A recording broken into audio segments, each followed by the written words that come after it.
Hello' everyone, ৰাতিপুৱা চাহকাপ খাই পখৰ ৰ'দক নেওচি আমি চাৰোটা ওলালোঁ পথাৰলৈ বুলি ভেদাইলতা আনিবলৈ। যিহেতু বহুদিন শাক খোৱা হোৱাই নাই, সেইকাৰণে আজি মাছো লোৱা হৈছে, লগতে দেওবাৰো। সেইকাৰণে ভাবিলোঁ আমি ভেদাইলতা লৈ আহোঁগৈ পথাৰত গৈ পেলাই। তাৰপৰা এয়া খুৰাই ঔটেঙাও পাৰিলে, ঔটেঙাও লৈ ল'লোঁ দালিত দি ধুনীয়াকৈ খাবৰ কাৰণে।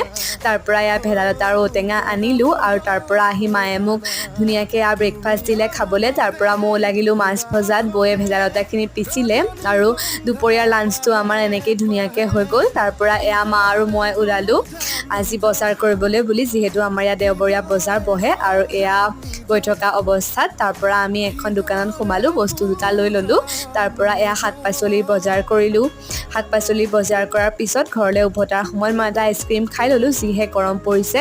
আৰু ঘৰলৈ আজি আমি এয়া টেবুল এখন আৰু সৰু টুল এখন আনিলোঁ আৰু আজিৰ দিনটো এনেকেই পাৰ হ'ল। আজিলৈ আহিছোঁ দিয়ক।